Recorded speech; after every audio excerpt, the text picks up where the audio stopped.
الله وأشهد أن محمدا عبده ورسوله اللهم صل وسلم وبارك بجلالك وكمالك على خير عبادك وأفضل عبادك أفضل العرب والعجم وإمام طيبة والحرم ومنبع العلم والحلم والحكمة والحكم سيدنا أبي القاسم رسول الله وعلى آله وصحبه وسلم وبعد إن شاء الله dengan izin Allah besok hari Jumaat yang mensempurnakan 9 hari Zulhijjah yang dipanggil hari wukuf bi Arafah. Kita dianggapkan besok wukuf bi Arafah. Lusa terpulang kepada kamu. Jadi hukuman pertama apa yang saya perlu buat? Saya puasa hari Jumaat atau hari Sabtu. Ulama kata kita mengikutikan negara. Apa maksud mengikutikan negara?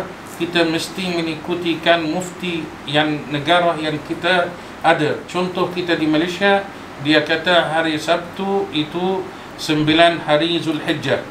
Jadi siapa yang nak dapat 2 pahala, dia bagus dia sembahyang, dia puasa hari 8 dan hari ke-9, iaitu Jumaat dan Sabtu.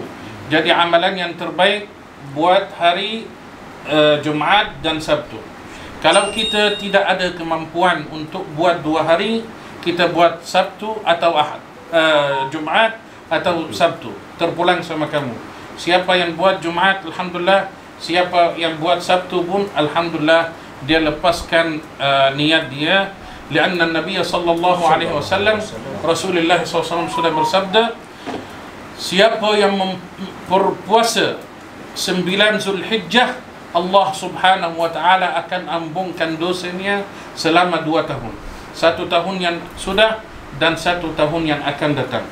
Dan ramai yang bertanya sama Syekh, apa dosa-dosa yang Allah ampunkan dia? Bukan semua dosa-dosa yang kita dah buat sepanjang tahun Allah ampunkan dosanya besok atau hari wukuf. Ulama kata dosa-dosa yang antara kita dengan Allah. Jadi kalau ada dosa antara kamu dengan hamba, kena memohon maaf daripada hamba itu supaya dia memaafkan kamu, baru Allah subhanahu wa ta'ala memaafkan kita. Dosa-dosa besar Allah tidak ampunkan, tidak termasuk daripada dosa-dosa yang Allah akan ampun besok. Sebab dosa-dosa besar Allah diampun bila kita sudah taubat, dan syurut taubat kamu sudah tahu. Dosa yang Rasulullah sallallahu alaihi wasallam maksud Allah ampunkan dosanya 1 tahun lepas dan 1 tahun yang akan datang, dosa-dosa kecil yang antara kita dengan Allah subhanahu wa ta'ala. Ini yang kedua. Yang ketiga, ma hiyal a'mal, apa amalan-amalan yang terbaik yang kita buat hari wukuf. Hari wukuf 1 hari di 1 tahun. 1 hari afdalul ayyam inda Allah Yaum Arafah. Hari yang terbaik di sisi Allah yaitu 1 hari dalam 1 tahun, Arafah. Yajma'ullahu fihi al-khalaiq, seluruh manusia berada di wukuf di Arafah. Yubahillahu bihum malaikatahu, Allah subhanahu wa ta'ala berbangga-bangga dengan malaikatnya. Tengok hamba-hamba aku didatang daripada seluruh negara, dari seluruh dunia. Untuk apa pergi ke sana? Untuk memohon keridaan Allah dan memohon kemaafan daripada Allah subhanahu wa ta'ala. Jadi ini orang yang dah ada di Makkah. Macam mana kita orang yang ada di sini, yang di luar dari kota Makkah? Jadi kita boleh membuat amalan-amalan yang dinaikkan kita, sebab kita tidak tahu, tidak yakin kita akan hidup sampai Arafah yang akan datang atau tidak. Ramai orang yang ada sama kita tahun lepas, Arafah tahun lepas, tapi tahun ini Arafah dia tak sempat atau ajal dia tidak sampai. Jadi kita anggapkan Arafah ini Arafah yang terakhir dalam hidup kita. Jadi kita perlu jaga dan perlu buat. Jadi tuan-tuan, amalan yang kita perlu buat di hari Arafah, yang pertama, as-salatu fi awqatiha, sembahyang mengikuti waktunya. Subuh dengan azan, dengan imam. Amalan yang terbaik, as-salatu fi waqtiha, sembahyang 5 waktu mengikutikan masa dia. Azan terus lari pergi masjid. Yang kedua, jangan menghilangkan masa antara subuh dengan isyraq. Selepas subuh, sembahyang subuh sampai matahari keluar, ini setengah jam atau 15 minit ini jangan hilang pahalanya. Sebab apa? Rasulullah SAW dia kata, siapa yang duduk di rumah Allah selepas mensembahyangkan salat subuh dan dia zikir Allah tanpa cakap dengan orang, dia sahaja zikir kepada Allah sampai matahari keluar, dan dia buat 2 rakaat lillahi ta'ala, fahuwa, dia macam sudah buat 10 haji yang diterima oleh Allah subhanahu wa ta'ala. Kita orang pergi Makkah sana tidak yakin Allah terimakan dia punya haji atau tidak, tapi kita duduk selepas subuh sampai isyraq matahari keluar dan kita buat 2 rakaat lillahi ta'ala, ini Allah tentu terima kita punya haji yang diterima oleh Allah. Haji yang diterima, yang dijanji oleh Allah akan terima oleh Allah subhanahu wa ta'ala. Jadi selepas kita sembahyang isyraq, balik rumah, rihat, dalam 1 jam lagi kita buat 2 rakaat, sekurang-kurangnya 2 rakaat sunnatul duha. Sunnah duha. Duha ini boleh buat 2, boleh buat 4, boleh buat 8. Yang penting daripada pukul 8 sampai sebelum azan zuhur, ini semua masa kita boleh buat apa? Buat sunnatul duha. Amalan yang seterusnya, afdal al-a'mal fi yaum Arafah huwa zikrullah. Zikir Allah. Duduk zikir.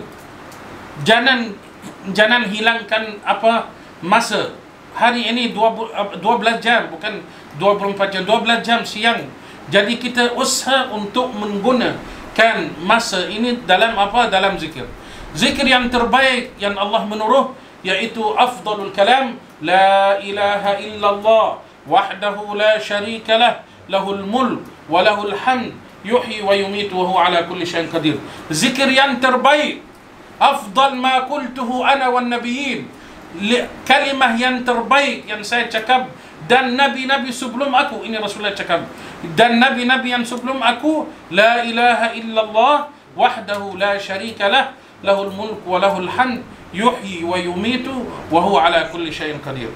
Selain la ilaha illallah, salawat, istighfar dulu. Astaghfirullahal azim alladzi la ilaha illa huwa al-hayyul qayyum wa atubu ilaih. Sebanyak-banyak.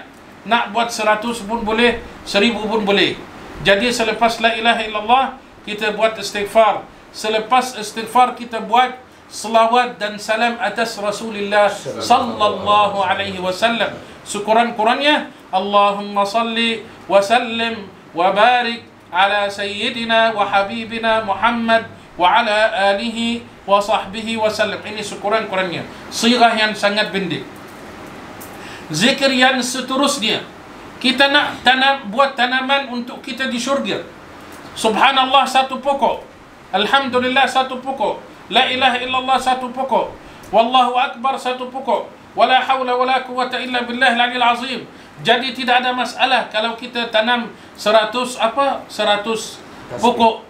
Jadi kalau 105 jadi 500 pokok. Dengan apa? 100 kali kita baca subhanallah walhamdulillah wala ilaha illallah wallahu akbar wala hawla wala quwata illa billahil 'aliyyil azim.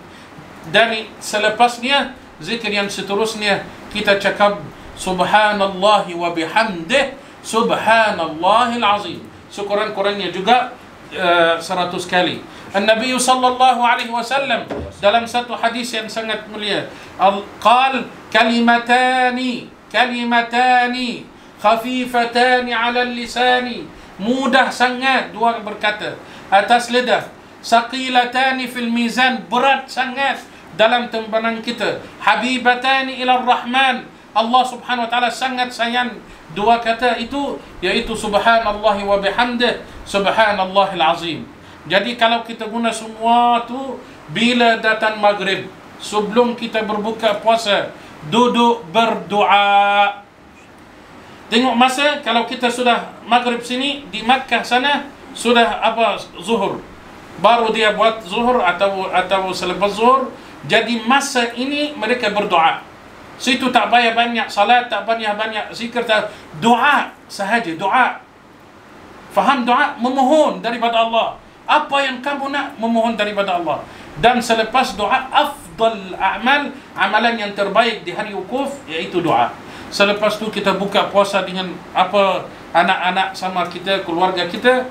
Dan selepas buka puasa, kita kalau ada kekurangan, kita takul mak, takul ayah, kita ingat mak dan ingat ayah dan orang-orang tua kita. Dan doa untuk arwah-arwah orang yang dah mati. Sekurang-kurangnya kita baca Yasin dan buat tahlil di hari malam selepas hari wukuf. Jadi kita guna sepanjang hari, satu hari sahaja. Boleh Allah Subhanahu wa taala beri kebahagiaan kepada kamu sampai hari kiamat. Amin. Amin ya rabbal alamin. Jadi insya-Allah ini sahaja, saya tak mahu panjangkan. Yang kita perlu buat dan jaga hari wukuf. Yang penting kita puasa dan kita zikir dan doa. Aqulu qawli hadza wa astaghfirullah al-azim li wa lakum. Allahumma ighfir lil muslimina wal muslimat wal mu'minina wal mu'minat al ahya minhum wal amwat. Wa sallallahu wa sallam wa barik ala sayyidina Muhammad walhamdulillah. Syukran.